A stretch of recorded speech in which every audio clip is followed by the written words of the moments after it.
Thank you, Lord. Hallelujah. Thank you, Jesus. Palakpakan po natin muli si Lord. Hallelujah.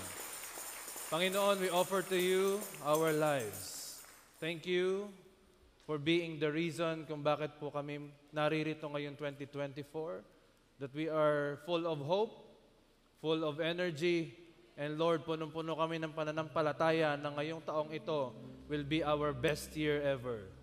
And we declare, Lord God, sa araw na ito, we will be fed by your word. And Panginoon, humihingi kami ng tawad at nagpapalinis ng iyong dugo. May our lives be clean vessels. And may we always receive your word to the fullest extent, Lord God, na kung paano mo itong gusto naming tanggapin. Kaya ngayong araw na ito, we will not only be informed, but will be transformed according to your image more and more.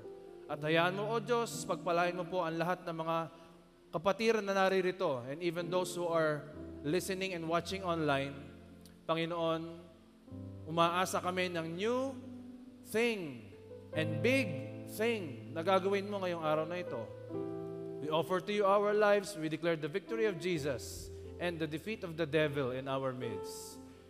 Salamat ng marami, Panginoon. Sa iyo ang papurit pagsamba sa pangalan ni Jesus. Amen and amen. Palakpakan po natin si Lord. Praise God. Declare po natin ang Luke chapter 4, verse 18 to 19. Sabay-sabay po tayo. Spirit of the Lord is upon me because He has anointed me to preach the gospel to the poor. He has sent me to heal the brokenhearted, to preach deliverance to the captives and recovery of sight to the blind, to set at liberty them that are bruised, and to proclaim the acceptable year of the Lord. For our God, He is Jesus, the Anointed One. Amen. Palakpakan po natin ang Panginoon. At atin din pong sabay-sabay na ideklara ang atin pong kultura as J1 family. 1, 2, 3, go! I am a blessing. I am anointed. I am a deliverer. I am a good follower. I don't destroy, I build. I am not seasonal. I appreciate everyone and everything. I am part of something big. I'm in partnership with Christ, and I am not extreme. Amen. Woo! Sino excited dito ngayon 2024? Sa totoo lang. Amen? Ako po excited din. Naideklara po at inanoint po tayo last week of wonderful anointing of new beginnings. Grabe. Winelcome na po natin ang 2024. Tama po ba? Sino po yung ngayon lang nakadalo sa araw na ito? Can you raise your hand? Praise God. Welcome po. Welcome to the JA1 family. Palakpakan po natin ang Diyos sa mga VIP natin na naririto. Thank you, Lord. Ang ating pong bishop, by the way, at ating pong Revlin ay nasa Palawan, Puerto Princesa City, to celebrate the anniversary there. And patuloy natin pong ipanalangin ang kanila pong misyon sa lugar na iyon.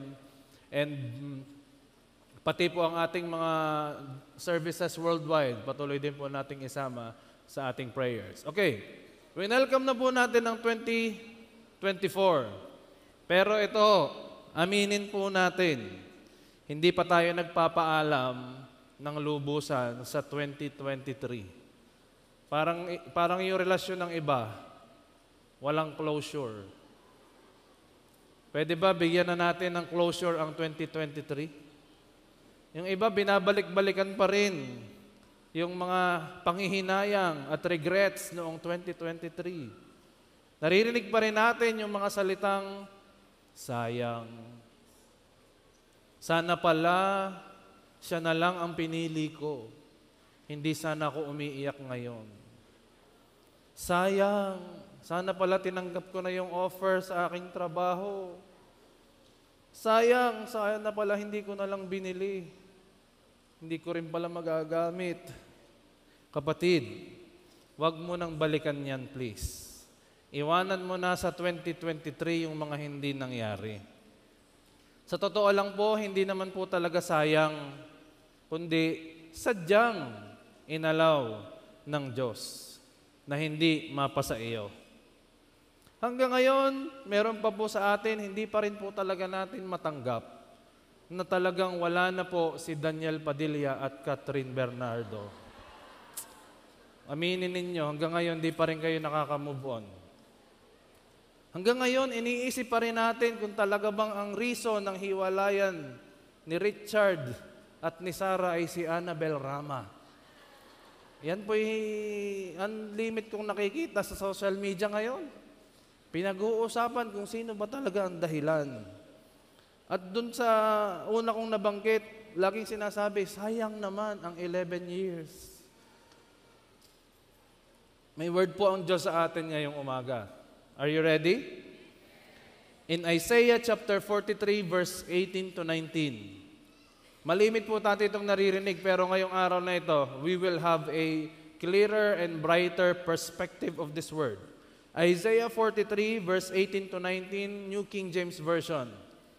Do not remember the former things, nor consider the things of old. Behold! Lagyan nga po natin ng magandang ano yon. Sabihin po natin, behold! I will do a new thing. Now it shall spring forth. Shall you not know it? I will even make a road in the wilderness and rivers in the desert. Wow! Ang topic po ng ating pag-uusapan ngayong umagang ito, ang pamagat po ay paalam, paalam. Sabihin mo sa iyong katabi, paalam. Bakit? Ay meron tayong mga dapat pagpaalamanan ngayong taong ito. Meron tayong dapat sabihan ng goodbye. Dito po sa ating binasang verse, in Isaiah 43, ito po yung panahon na ang Israel ay divided. May Judah sa isang side at yung 11 other tribes of Israel sa kabilang side. Rebellious sa Diyos ang buong Israel during this time. And tumalikod sila sa kanilang pagsamba sa tunay na Diyos. Sila po yung nag-commit ng idolatry.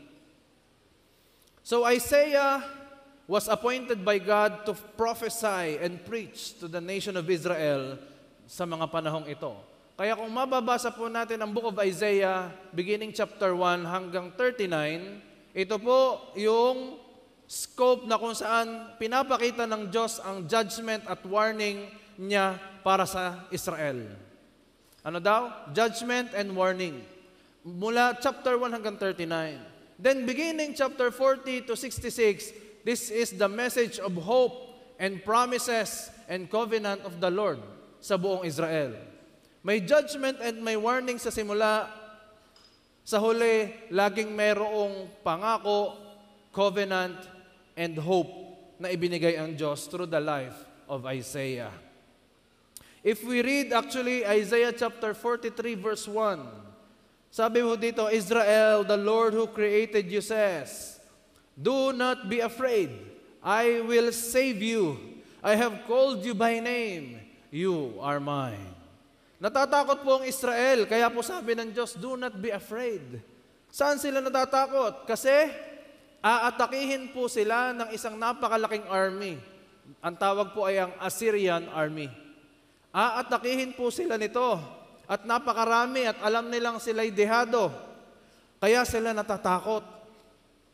At ang matindi po nito, sa halip na humingi ng tulong sa Diyos, ang Israel, alam niyo kung saan sila hihingi ng tulong? Hihingi sila ng tulong sa Egypt. Imaginin mo, yung lugar na inilisan mo at alam mong mortal enemy ninyo, doon ka palalapit at hihingi ng tulong. Ganun po kadesperado ang Israel during this time. Kaya sabi ni Lord, please lang, do not be afraid, for I will save you. Kapatid, dumating ba tayo sa ganung point na feeling mo hindi ka na kayang tulungan ng Diyos at babalik ka na lang sa dating ikaw? Na feeling mo mali ang decision mo na lumapit kay Lord. At sa tingin mo, much better nung wala ka pa sa Panginoon? Na nasasabi natin minsan, buti pa noon. Nung hindi pa ako born again, wala akong nagiging problema. Pero ngayong na born again na ako, bakit parang tuloy-tuloy ang aking mga pagsubok? Iwan na po natin sa 2023 yung ganong attitude. Na kapag hindi dumating ang pinagpe-pray mo, tatalikod na kay Lord. Pag tumalikod ka kay Lord, kanino ka haharap? Kay Satanas. There's no other choice. Either tumalikod ka sa Diyos o tumalikod ka lubusan kay Satanas. Kaya nangako ang Panginoon sa buong mga Israelita in verse 2, "When you pass through deep waters, I will be with you. Your troubles will not overwhelm you. When you pass through fire, you will not be burned. The hard trials that come will not hurt you." Sinong gustong angkinin yung verse na yun para sa kanyang buhay? Pag lumakad ka raw sa malalalim na tubig, kasama mo si Lord. Kapag dumating daw ang mga kapagsubukan ng troubles, hindi ka nito kayang talunin. At kapag dumaan ka sa apoy, hindi ka masusunog. May kanta nga tayo kasama natin ang Diyos.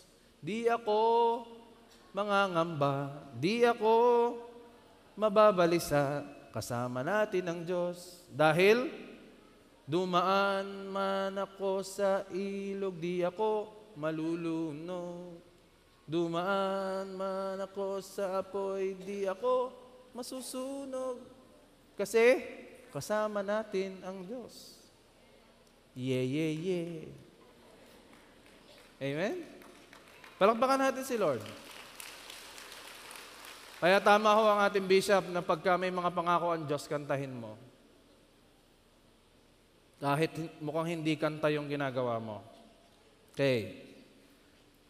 Si Isaiah po, siya ang tumanggap ng mga salitang ito at ipinasa niya sa Israel. Gusto kong remind po ang bawat isa. Mayroon mang tayong division sa family. Kagaya ng Israel, they were divided during that time. Meron mang division sa iyong family noong 2023. Meron mang troubles and tribulation sa negosyo mo at sa trabaho mo noong 2023. Kung kailan ka gagraduate, isa na lamang SEM sa kakapamay na iwang subject, huwag kang mag-alala. Merong ipapadalang Isaiah ang Diyos sa iyo ngayong 2024. Somebody who will help you and remind you of the promises of God in your life. Na kailangan mo na palang talikuran ang nakaraan at harapin ang bagong nakalaan. Look at that. Talikuran ang nakaraan, harapin ang nakalaan. Ngayong 2024, maraming inihanda ang Diyos sa iyo. Kasama doon ng isang Isaiah. Sino si Isaiah? Somebody who will help you and mentor you. Ngayon taong ito, magiging isang AG member ka. You will become an anointed group member. At hindi lang yun, ngayon taon, magiging AG leader ka din. You will be an Isaiah to many. Matapos kang maging makakuha ng testimony at pangako ng Diyos mula sa isang Isaiah na dumating sa iyo, ikaw din naman mismo ay magiging Isaiah para sa iba. Na ikaw, pag tinignan ka, ang nakikita sa iyo, you are a walking inspiration. Because you are always confessing the promises of God. At nakikita sa buhay mo kung paanong binabago ng Diyos at ini-improve ng Diyos ang buhay mo. Mula nung 2020, 2021 hanggang ngayong 2024, ibang-iba na ang level up ng buhay mo. And that is an Isaiah of our generation. Kaya tingnan mo yung kaliwat kanan mo, kahit ganyan ang mukha niyan, Isaiah yan. Amen po ba? Nirebuke ng maraming beses ni Isaiah ang Israel. Meron din pong Isaiah na magdadala ng rebuke sa iyo na galing sa Diyos. At ipare-realize sa iyo na may consequences ang lahat ng mga wrong decisions mo. Kaya mag-ingat ka sapagkat silang mga darating sa iyo na magpapaalala sa iyo, they will sometimes hurt your feelings. Pero sa totoo lang, okay lang masaktan ng feelings. Basta ang mahalaga, itinatama ka at iginigiya ka sa tamang daan ng Diyos. May mga tatlong bagay po tayong dapat magpaalam na tayo. Kaya ang title po natin, Paalam, Paalam. Tatlong bagay na dapat hindi nakasama sa 2024 mo. Number 1, paalam sa dating ako. Patok na patok po sa ating mga Pilipino ang mga rags to riches stories. Yung mga movies na inaapi sa simula yung bida, tapos sa huli, ubos lahat ng kalaban. Nahilig po ang Pilipino sa ganon. Marami po ang umiyak sa Rewind. Sinong nanood ng Rewind? Marami po ang umiyak. Naramdaman daw po nung iba ang pagiging makabayan nung nanood ng Gumbursa. Bakit? Because we are sentimental people. Aminin natin sa hindi, tayo mga Pilipino, we are very sentimental. Sa abroad po, I was a previous OFW for almost 10 years. Lalo na po dun sa area namin sa UAE, humahanga po ang mga employer sa mga Pilipino kasi masisipag, mapapagkatiwalaan, multitasking. Mag-uumpisa po yan na receptionist. Pero after 3 years, siya ay receptionist, secretary, waiter, coffee maker, at encoder. 5 na ang trabaho niya. Multitasking po ang Pilipino. Pero may isang bagay pong napapansin lagi ang mga employer sa mga Philippine workers sa abroad. Hindi ko naman po nilalahat pero this is my observation sa karamihan po ng ating kababayan doon. Ang napapansin po ng mga employer, ang mga Pilipino daw po ay masyadong maramdamin. They take things too seriously. They bring the personal in the work life. Masyadong matampuhin at emosyonal. Kaunting napagsabihan, didibdibin at maya-maya magre-resign na. Pero kapag mga Indiano po, yung mga ibang lahi, Indiano lalo na, gagawin lang po nila isang trabaho. Kung sila nilagay mo yung receptionist, hindi sila hahawak ng ibang bagay maliban sa kanilang trabahong receptionist. Kahit pa utusan nyo ng manager, hindi, gawin mo to. No, that's not my job. Pero ang Pilipino, yes sir, I will do it. Talagang gagandahan pa niyan. Pero pag uwi niyan sa bahay, ang dami kong trabaho, grabe naman yung amo kong yun. Pero ang mga Indiano, hindi ganon. Hindi, ito lang ang trabaho ko. Ang matindi pa sa kanila, kaya sila nagtatagal sa kumpanya, kasi kahit pagalitan mo o sigawan mo, hindi nagtatampo. Hindi nagtatanim yun. Gagawa lang yun. Magkakamot-kamot lang yun sa habang pinapagalitan mo. Pero after that, bati na uli kayo. Kaya ang Indiano kahit 20 years doon po sa isang trabaho kaya. Bakit? Hindi po sila masyadong emosyonal. Sabihin mo sa katabi mo, magpaalam ka na sa pagiging emosyonal mo. Tingnan niyo po ang inyong mga bahay. Ang dami lumang gamit sa inyong bahay. Tama? Mga 40 years ng sopa, mga lamesa na talaga namang pinagpasapasahan ng mga henerasyon.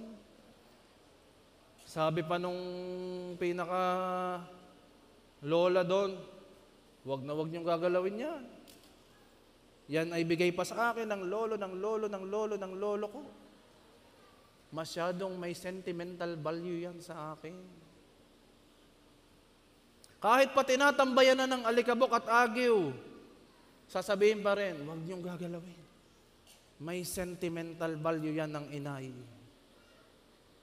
o ng lola. Kaya yung bahay, pag pinuntahan mo, napakalumang tingnan.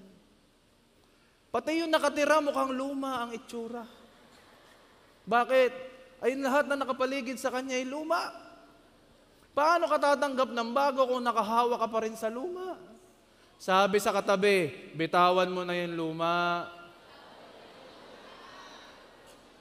Ito, kultura ng Pilipino, aminin natin sa hindi, magpakatotoo tayo. Minsan kahit sira na, hindi naman nagagamit, nasa bahay. Ayaw itapon, bakit? May sentimental value yan, pastor. Alam mo, baka may karga kang matanda, kaya mahilig ka sa luma. Magpa-deliverance ka kaya kay pastor. Ito ang gusto kong ipuntos. Your sentiment blocks your movement. Dahil sa sobrang sentimental ng isang tao, napipigilan nito ang iyong paghakbang, ang iyong pag-advance, pag-progress, pagtanggap ng mga bago kasi nakahawa ka sa luma. Alam mo magandang gawin? Doon sa mga lumang gamit sa inyo, pagdating nyo sa inyo, ang gawin nyo, imekos-mekos nyo lahat ng gamit. Pag namekos-mekos nyo na, yung magagamit pa, ibenta nyo, ipamigay nyo. Yung hindi na magagamit, please lang, itapon mo na. Sa UAE nga po, kagaganda pa po ng sopa. Ang gaganda pa po ng mga lalagyang estante, nasa basurahan. As in parang brand new. Sa Japan, ganun din. Ang daming mga bago. Pag tiningnan mo, nandun sa pera, hindi naman basurahan talaga parang lugar kung saan nandun yung mga second hand. Na ang gaganda pa. Alam niyo kung sinong namumulot? Paano niyo nalaman? Bakit? Anong sabi ng Pilipino? Sayang. Ang ganda pa nito. Hindi kaunti lang naman yung bangas nito, pwede pa to. Dalhin natin sa bahay. Sabi mo sa katabi mo, iwanan mo na yan. Huwag kang sentimental masyado. Ano pa yung iiwanan mong dating ikaw? Graduate ka na sa pagiging matatakutin. Graduate ka na sa overthinking. Wala kang maayos na tulog kasi nag-overthink ka. Wala kang maayos na kain, nag-overthink ka. Hindi ayos ang social life mo because you are overthinking. Sino ditong mahilig mag-overthink? Walang aamin. Overthinking is the art of creating problems that never really existed. May kilala ba kayong ganon? May conclusion na agad siya, hindi pa nag-uumpisa. Nako, parang hindi tayo magkakasundo dyan sa ating pupuntahan na yan. Malay mo, pagdating natin sa SLEX, traffic. Tapos, pag na-traffic ka sa SLEX, 2 hours ka doon, dadating ka doon sa lugar, sarado na. Huwag na tayong tumuloy. Bakit? Nag-overthink Alam mo, sa tingin ko, hindi ka makaka-abroad. Bakit? Unang-una, hindi ka naman nakatapos. Oo nga hindi pala ako nakatapos. Ito naman tao nag-overthink. Tapos, baka sumala pa yung aking medical. Kaya nung kaiisip na siya'y magpapamedical, lalong inubo. Oo nga, magpapamedical ako mamaya. Huwag na kaya akong tumuloy kasi baka ako parang inuubo ako Tapos gumaganyan sa parang mainit. I-delay ko na lang, next week na lang. Stop overthinking, please. Ang mga nag-overthink na tao, walang progress. Yung masyado nilang pinakaka-analyze ang bawat step. Step 1, 2, 3, 4, 5. Kailangan maintindihan ko ito, makita ko ang pros and cons nito and everything. Oo, maganda yon sa ibang pagkakataon. Pero sa bawat step na gagawin mo sa buhay mo, if you overthink on many things, you will not reach your destiny. Sa mga kabataan, huwag kayong mag-overthink. Marami ngayong kabataan, kaya sila dumadaan sa napakatitinding mga mental health struggles. Kahit hindi nga kabataan, any age. Kasi overthinking tayo. Paano ako pag nawalan ako ng trabaho? Paano na ang aking family? Paano na yung aking mga anak? Overthinking po yun. Yung worries and doubts, kaya ka nagka-worry at doubt at fear of the future because you are overthinking. Amen? Please, tigilan na po natin ang pag-overthink. Hindi po ito nakakatulong. Mahilig po siyang magsalita ng, what if? What if may ganito? What if may bagyo next week? What if mayroong problema? What if hindi yun yung maradatnan ko? Pinoproblema mo kahit hindi naman problema. Hayaan mo na lang na pagdating, saka mo problemahin. Pwede ba yon? Pag dumating ang problema, saka mo problemahin. Kaya nga tayo nagpe-pray, Lord, give us this day our daily bread. That daily bread is the grace of God that will help you in your problem. Habang hindi pa nadating ang daily bread, yung problema ng next week, may daily bread para doon. Hayaan mo na ngayong araw na ito, may haharapin kang problema, may daily bread naman ang Diyos. At yung daily bread na yun ay makakasabat para tugunin ang anumang pangangailangan at anumang pinagpoproblema mo sa buhay. Kasi pangako ng Diyos yun pag may daily bread ka, ibig sabihin araw-araw. At ibig sabihin araw-araw kang hihingi ng bread na yon. Kaya wag mong hingin ang bread for 1 month. Hindi darating, laging isa lamang. Amen? So please do not overthink. Ang isa pang ugali natin na dapat iwanan na natin sa 2023, graduate na po tayo sa procrastination. Graduate na po sana tayo. Ano ba yung procrastination? Ito yung ang isip mo, laging mamaya na lang ako magda-diet. Bukas na lang ako magpapa-check up. Procrastination is like a treadmill. You run and run, but it gets you nowhere. Kasama po sa procrastination, hindi lang yung wala kang ginagawa, kundi may ginagawa ka nga pero mali naman yung pinagagawan mo. Ibig sabihin, hindi mahalaga yung kung ano mang pinagagawa mo. Busy-busy ka sa mga bagay na hindi naman mahalaga. That can also be considered procrastination. Di ba sa treadmill, takbo tayo ng takbo, ang layo na ng ating natakbo, pero nandun pa rin tayo sa same position. Kapatid, procrastination is also dapat nang iwanan sa 2023. Kung may kaya kang gawin ngayon, gawin mo na. Huwag mo nang ipagpabukas o mamaya, kasi baka mamaya may ibang schedule ka na. Bukas baka may iba ng pangangailangan para sa iyong energy. Kaya dumating yan sa iyo ngayon para harapin mo. Pastor, mas sanay po ako pag ako'y cramming. Mas gumagana po ang utak ko kapag pag bukas na ang submission ng project. Ngayon pong gabing ito, gagawin ko ng talagang puyat na puyat ako. Procrastination yung kapatid. Amen? Anong iiwan mo? Yung masyado kang sentimental. Yung masyado kang overthinker. At mahilig mag-procrastinate. Okay? Sabihin nga po natin, paalam, paalam. Magpaalam na kayo ha, sa dating kayo. Pwede? Pangalawa, paalam, paalam ka na sa kanila. Sino yung kanila? Sila lang naman yung mga taong inasahan mo nang higit sa Panginoon. Jeremiah chapter 17 verse 5 to 6. The Lord says, I will condemn those who turn away from me and put their trust in human beings, in the strength of mortals.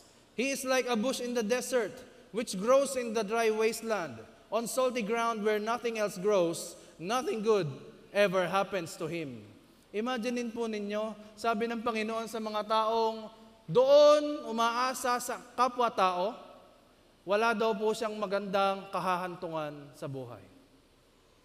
Kaya magpaalam ka na sa kanila. Malay mo, yung katabi mo. Hindi naman po. Alam niyo po, the Lord had to remove Moses in order for Joshua to step up and lead the Israelites in entering the promised land. In Joshua chapter 1, verse 1 to 2, after the death of Moses, the servant of the Lord said to Joshua, son of Nun, Moses' aid. Dati po, kanang kamay lang ni Moses si Joshua. Namatay na si Moses. Sabi ng Lord, Moses, my servant, is dead. Now then, you and all these people, get ready to cross the Jordan River into the land I am about to give to them, to the Israelites. Imaginein po ninyo, kailangang mawala muna si Moses para makita ni Joshua na siya pala ay isa ring leader at gagamitin ng Diyos. Yung Moses, yung mga taong, si Moses po nun, ang dakila yan, magaling great man of God yan. Hindi natin sinabing masamang tao si Moses, no. Kaya lamang even the good people na sadyang hinahawakan mo at pinananampalatayanan mo na, even though they are good, God is going to remove them. Bakit? Kasi hindi makakabuti sa'yo. Ang humawak sa kapangyarihan at lakas ng tao ay tinatawag daw ng Diyos na kamangmangan. Kaya even Moses, who was not part of the plan sa promised land, siya po'y ginamit ng Diyos sa wilderness, pero unfortunately, hindi na siya kasama sa plano ng Diyos sa promised land. Malaki ang contribution ni Moses kung bakit ang Israelites ay nakarating sa promised land, pero unfortunately, hindi na siya kasama sa plano sa loob ng promised land. May mga tao po talaga na part lamang ng buhay mo, pero hindi na sila kasama sa susunod na phase at season mo.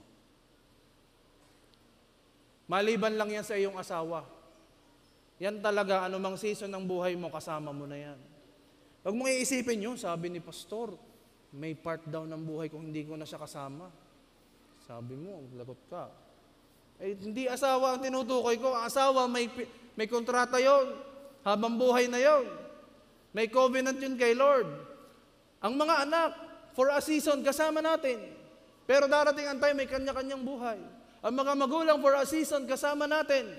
Pero darating ang time, magkakaroon tayo ng sarili nating buhay. Ang mga kaklase mo ng high school, hanggang high school lamang. Nung ikaw ay single pa, okay ka pang turumopa at bumarkada. Pero nung may asawa ka na, yung iyong tropa at barkada, mababawasan na. Hindi na kasing close ng dati. Bakit? May bago na eh. Old season na yun eh. You are now entering the new season. Hello? May mga tao talaga na ganun. Example, alam niyo po ba yung rocket ship? Nakita na kayo ng rocket na pinalilipad? Yung rocket ship na yan po ay binubuo ng tatlong compartment. At kapag yan po ay nag-umpisa na pinalipad, 3, 2, 1, yung tatlong component na yon sama-sama. Pero pagdating yan sa isang area ng atmosphere ng Earth, isang matatanggal, mababawasan ng isang component.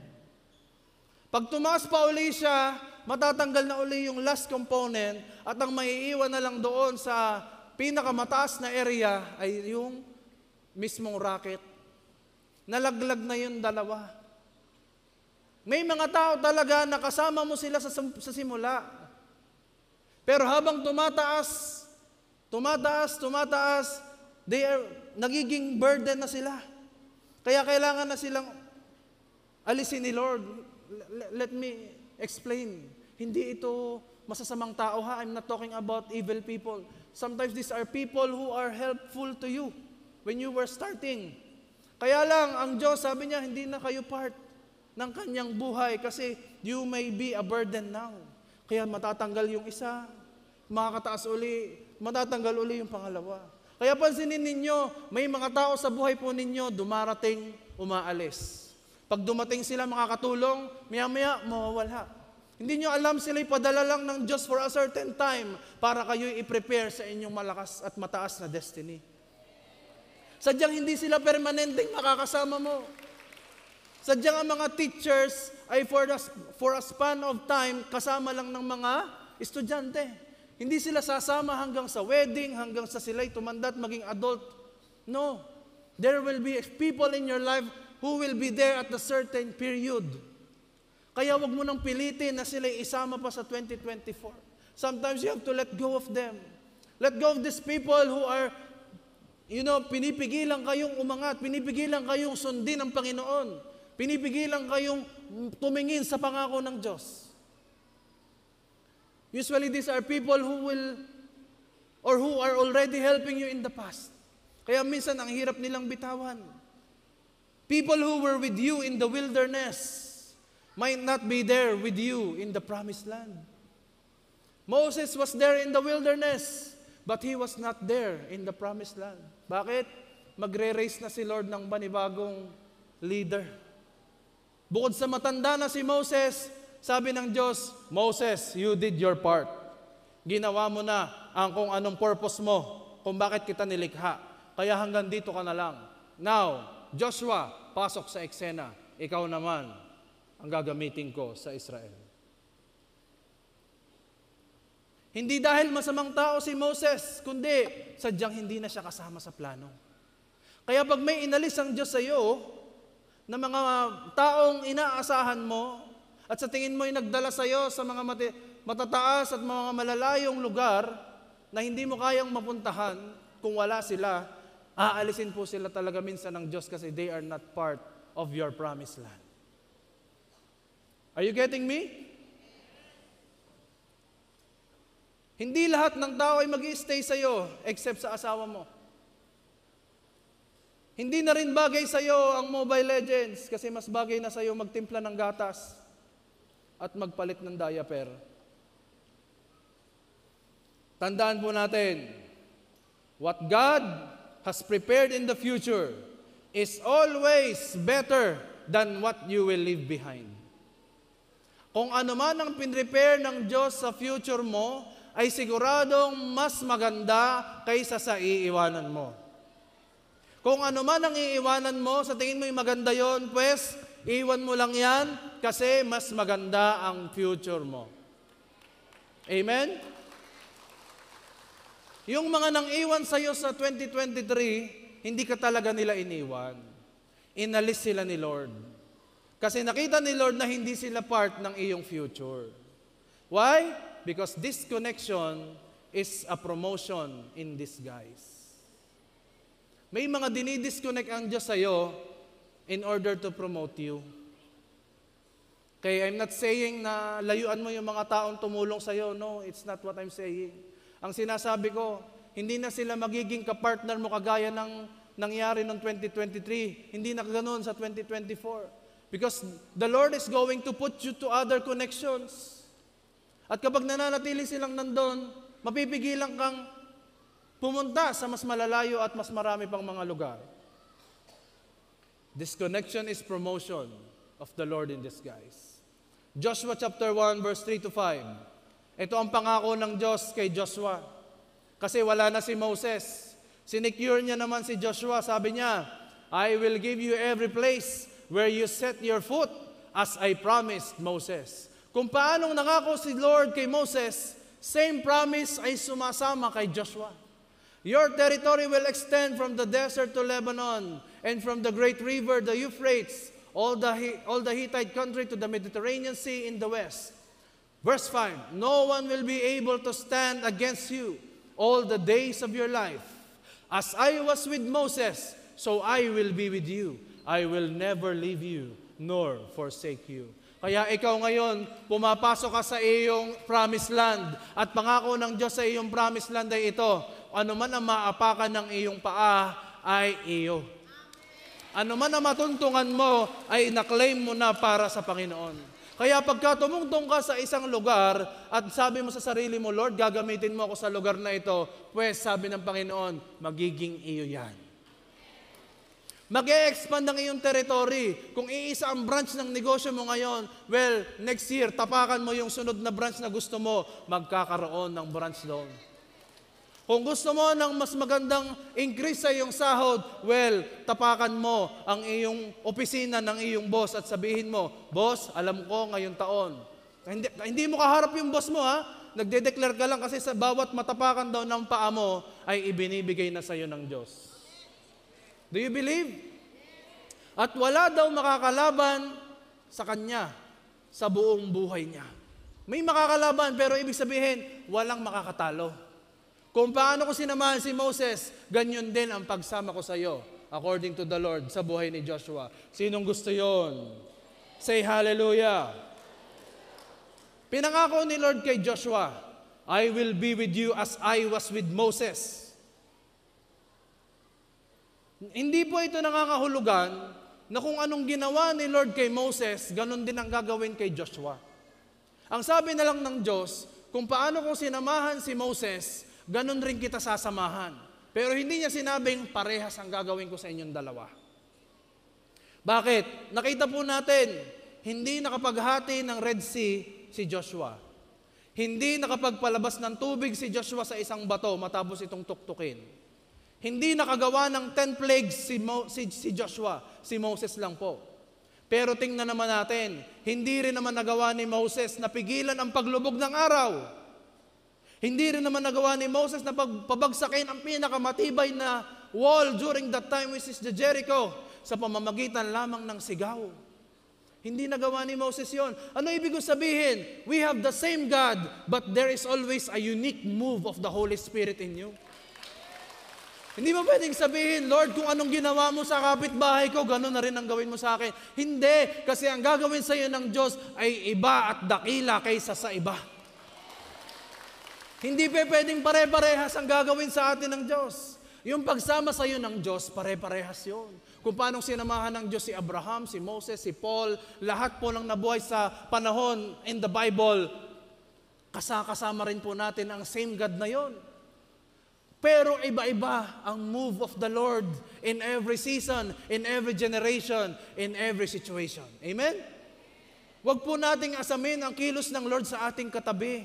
Hindi. Kasi hindi mo makikuha yun. Kasi Kanya yun.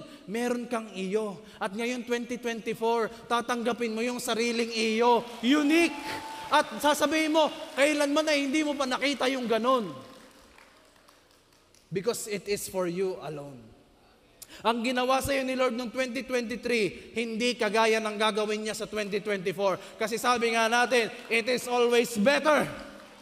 Kung maganda na noong 2023, mas maganda pa ngayon 2024. Kung mayaman na noong 2023, mas mayaman ngayon 2024. Kung pinagaling na noong 2023, mas magagalingin ngayon 2024. Kung naayos na noong 2023, well, 2024, mas aayusin ng Diyos ang lahat. Why? Because the same God that is with us in 2023 is the same God who is always with us in 2024 and beyond. Amen?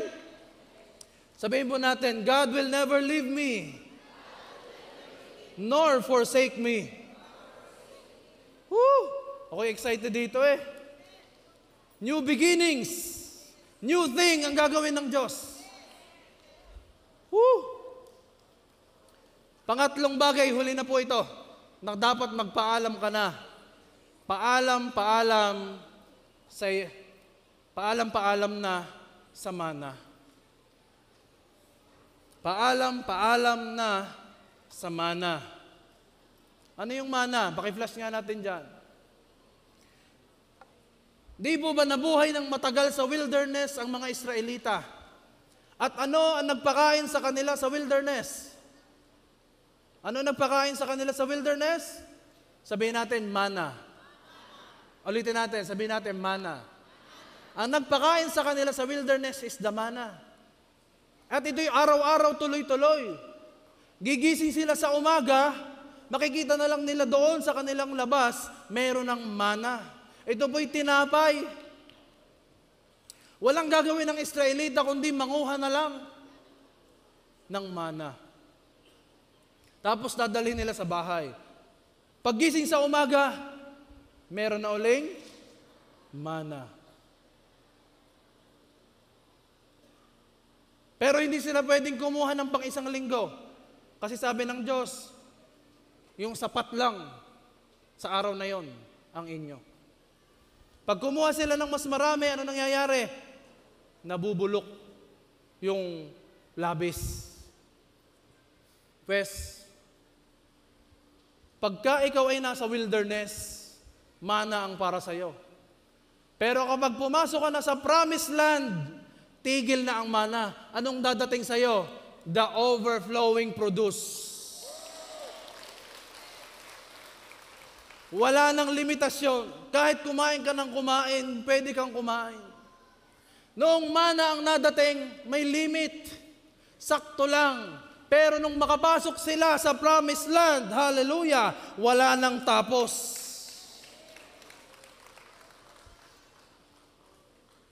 Joshua chapter 5 verse 12. The manna stopped the day after they ate this food from the land.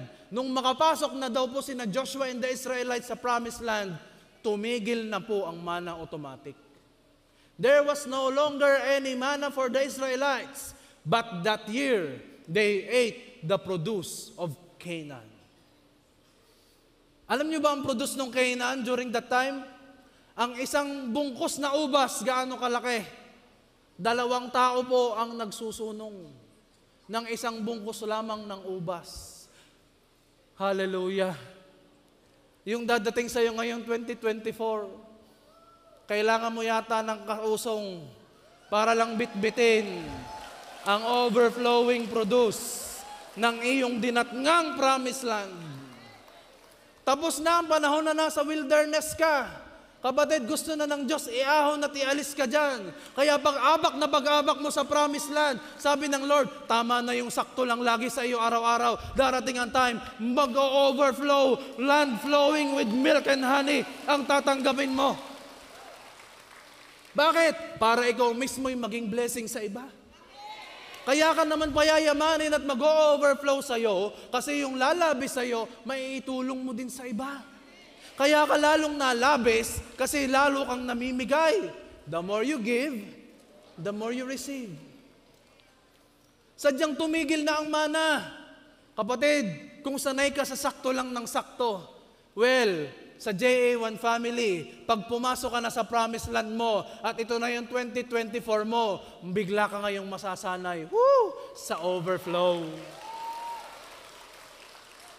We will live in the overflow this year, not only for ourselves, but for others. Yung mana nalalaglag mula sa langit. Yung produce ng Kanaan, tumutubo galing sa lupa. Sabihin po natin sa ating katabi, Happy Ani. Masayang mag-aani ang JA1 family this year. Amen? Ito matindi. Yung mana, libre yun. Dumadating. Pero yung produce, pagsisikapan mo. That is the catch. Noon, okay lang ang Israelites na padalhan ng padalhan ng mana. Bakit? Wala naman silang pwedeng pagtaniman. Wilderness Nagtatravel sila wala naman pwedeng makapagtanim. Pero nung pasukin na nila ang promised land, sabi ng Diyos, tama na. Ang kailangan mo na ngayon, bukod sa aking biyaya, kailangan marunong ka rin magsikap para sa iyo. Magtatanim na sila. Dati hindi sila nagtatanim, dati tanggap lang ng tanggap. Kaya kapatid, ngayong taong ito, may magtatanim, may magdidilig, mayroong magtatabas, mayroong magtatapyas, at mayroong aani. At kasama pa doon, may maghihintay. Kasi walang umaani na hindi naghihintay. Amen? Magiging matyaga tayo ngayong taon. Bakit? Kasi the overflowing produce is dependent on how hungry you are for God. Hindi ito automatic. May gagawin kang part. Yung mana, sakto lang sa isang araw. Hindi pwede ang sobra. Pero yung overflowing produce ng Kanaan, ay kumain ka hanggang sa kaya mo. Yung salvation, mana yun. Libre yun Tinanggap mo yun. Pero pagpasok mo sa promised land, okay na yung salvation mo, kaya i-work out mo na ang spiritual growth mo. That is called produce. Huwag mo nang hahanapin ang mana sa promised land kasi tapos na. Pang wilderness lang yon. Pang season of wilderness mo yon. Kaya pag nakaalis ka dyan, mag-ready ka na sa overflow kasi nasa promised land ka na. Amen? Sabihin nga po natin, new thing. Hindi po S walang S. New thing. Pastor, bakit isa lang? Ba't new thing lang? Ito pong ibig sabihin niyan. Doon sa binasa natin in Isaiah chapter 43. Again, we're talking about overflow here. Amen? Ibuksan natin yung Isaiah 43:18 to 19.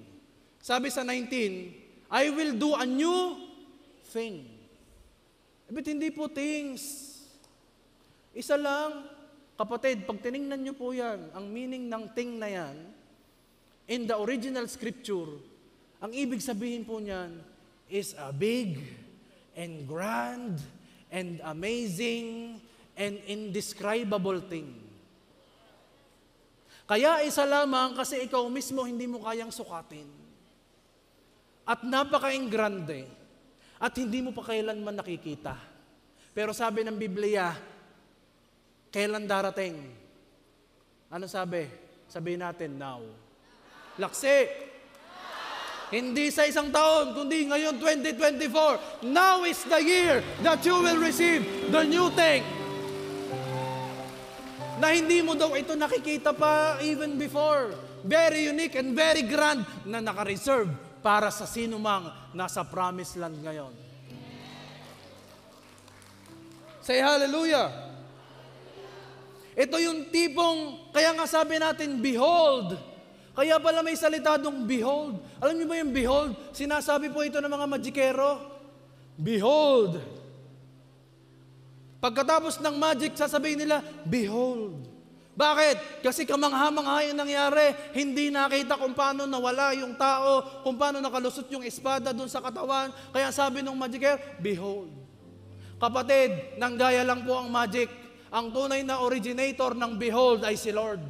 At pag si Lord ang nagsabi na, behold, ibig sabihin, ikaw ay magugulat, ikaw ay mamamangha, ikaw ay maa-amaze. At hindi mo masasabi, maipaliwanag kung bakit nangyari yon. Alam mo kung ano lang sasabihin mong paulit-ulit? Si Lord lang yun eh. Si Lord lang yun eh. Kahit anumang tingnan kong sitwasyon, hindi pwedeng mangyari, pero nangyari kasi si Lord yun eh. Yung darating sa yung new thing, sa sobrang laki niyan, ang masasabi mo na lang, si Lord talaga yun. Hindi yan kayang ibigay ng tao. Hindi kayang ibigay ng katabi mo. Si Lord lang ang makakapagbigay niyan. At ang masasabi mo lang, Lord, I am always in awe of your goodness in my life. Ang matindi nito, darating ngayon, sabihin mo ngayon. Darating ngayong taong ito, ang sobrang laki at amazing na bagay na inihanda ng Diyos sa iyo na hindi mo kayang sukatin, hindi mo kayang bilangin, ni hindi mo kayang limitahan, ni hindi mo kayang i-explain. Ang masasabi mo na lang sa big thing and new thing na darating sa iyo, Lord, I give you all the glory kasi ikaw yon. Yung pag-boom ng business mo, hindi mo mauunawaan kung bakit nag-boom. Kasi ang dami mong kakumpetensya. Ang sasabihin mo na lang, Lord, ikaw yun. Sa trabaho mo, mas may ibang mas deserving i-promote. Pero ikaw na-promote at na-increasean. Bakit? Kasi ang sabi ng Diyos sa iyo, anak, new thing ngayon. You are walking in the overflow. Hindi na yan mana kagaya ng dati. Mas mahigit na yan kaysa sa mana. Kaya ka, anak, magugulat ka talaga at ma-amaze ka. Ikaw ang i-increasean ko. Ikaw ang mapopromote ngayon. Dati tinatawan-tawanan ka kasi ikaw ay laging naglalakad lang. Kapatid, ngayong taong ito, the big thing is coming. Magkakasasakyan? Yan ba yun? Say hallelujah. Oh, I can feel the presence of God. Excited ang Diyos ibaba sa atin ng new thing. At alam niyo, nagbigay ng hint si Lord sa new thing na yan. Sino excited dito? Sabi ng verse 19, I will even make a road in the wilderness. Pag sinabing road in the wilderness, sa wilderness kasi walang daan. At imposibleng magkaroon ng daan kasi puro kasukalan ang nakikita dyan. Walang direksyon. Kapatid, ngayong taong ito, there's a new direction of the Lord. At ang road, nagsisimbolo ito ng new ways. Mga bagong daan. Kapatid, may kakaibang wisdom ang Diyos sa iyo ngayong taong ito. Kung ano yung napagyaman mo ngayon noong 2023, well, in 2024, mas matindi ang pagpapayaman na gagawin ng Diyos sa lahat ng resources na meron ka. Kasi there is new connections and new ways to come in your life. Yung mga naging connection mo in the past, huwag kang malungkot kung naputol. Huwag kang mag-alala. God is going to make a road in the wilderness. Maglalagay siya ng mga bagong koneksyon. Mas mga koneksyon na idadaling ka into new heights, into new levels. New thing.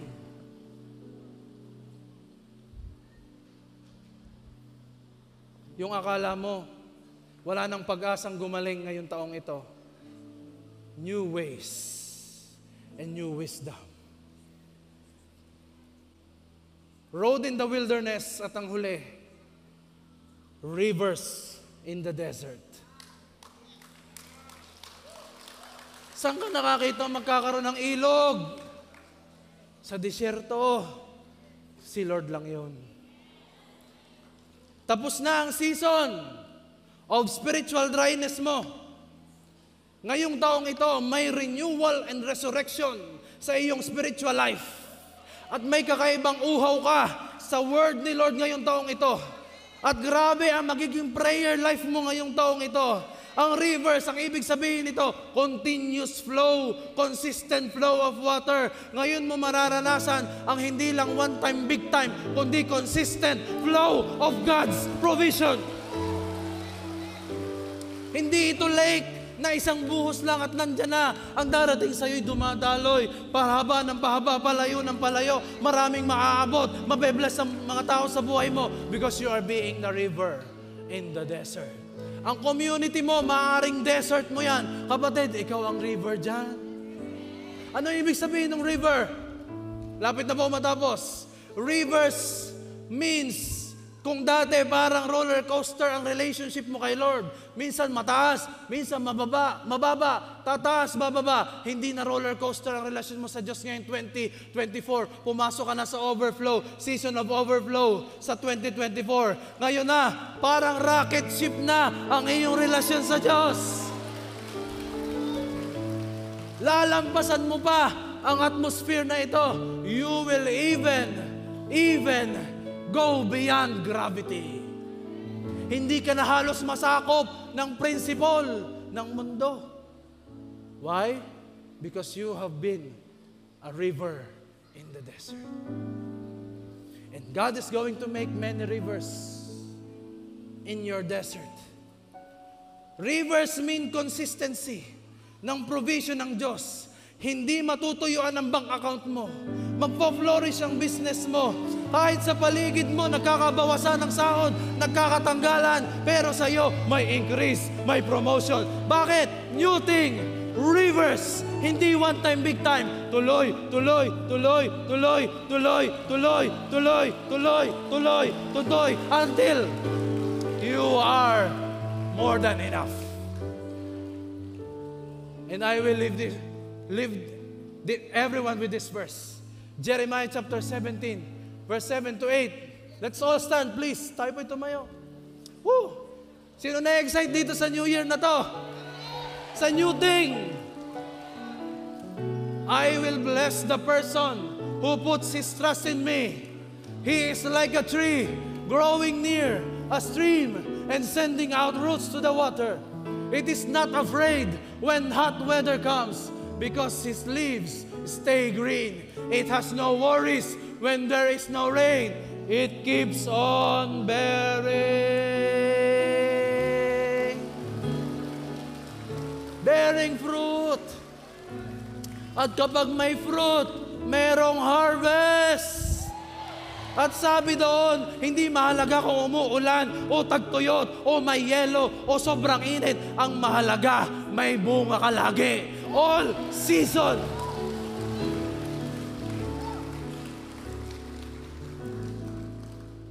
Woo! Sabi mo sa katabi mo, atin yon. Thank you, Lord. Excited kami sa New Year na to.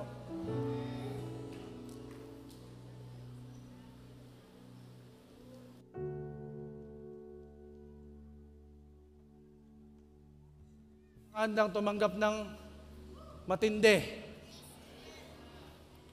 Ready pa kayo? Hindi pa tapos si Lord. Come on. Papakita natin sa kaaway. Hindi na 23 parehas ng dati. 2024 na ngayon. New thing. New victory. Come on, sama-sama tayo. Let's declare.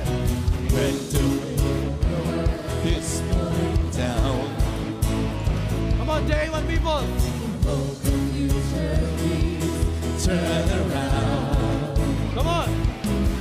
Edify. Don't lose your faith.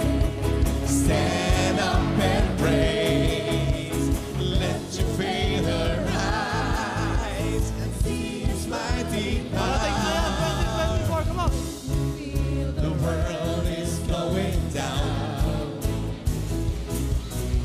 Restore your life. hope Come and on. future dreams turn around. Don't lose. Don't lose your faith. Stand up and pray. Let your faith Let arise. your faith arise. Let's see. See His mighty power.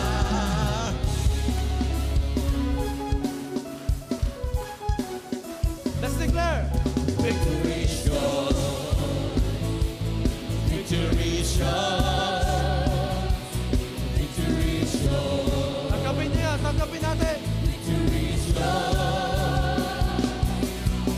His word is power will prevail. His promises will never fail. Walk with faith and not by sight. The victory is coming true. Ito na yung taon sabi ng Lord, nothing to fear, nothing to doubt, nothing to worry. 2024 is your year. Ito ang taon mo. Nothing to fear, God's there for you. Nothing to fear, He'll go with you. Yes, Lord. Walk with faith and not by sight.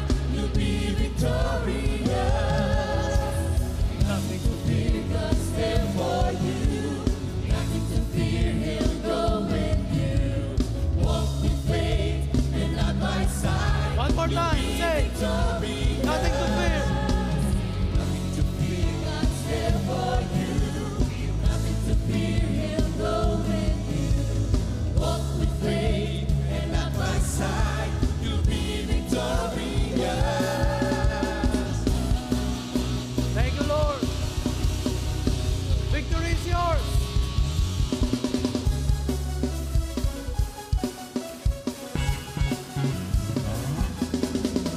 His word and power will His promises will never fail. Walk with faith and Yes, Lord. by sight. Victory is coming true. declare. Promises in you. He's faithful to do it for you. You will see all glorious things. Receive amazing victory.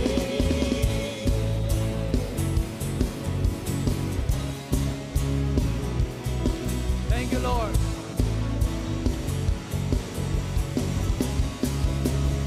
Say amazing. Amen. Palakpakan natin si Lord. Come on. Woo!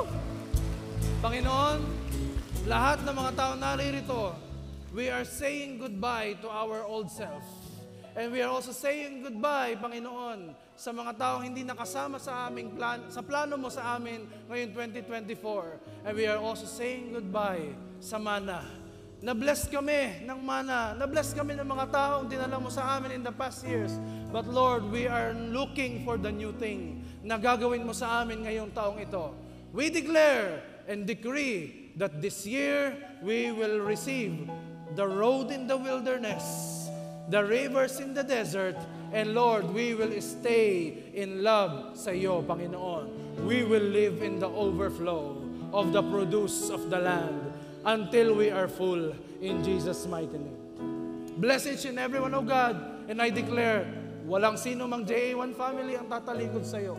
Bagkus lahat ay magpapatuloy, looking forward to the victory of 2024. At walang sino mga aalis dito na hindi niya natinanggap ang new thing niya. Lord, as we raise our hands, we receive the new thing that comes from you. The grand, amazing, indescribable, big thing that will come to us this 2024. At ang masasabi lang namin, Panginoon, is to God be the glory. Ikaw lang, Lord, yon. Hindi kami yon, ikaw yon. Kaya salamat, O Diyos. To you all the glory and honor. We seal everything by your blood. In Jesus' name we pray. Everybody shout and say, Amen and amen.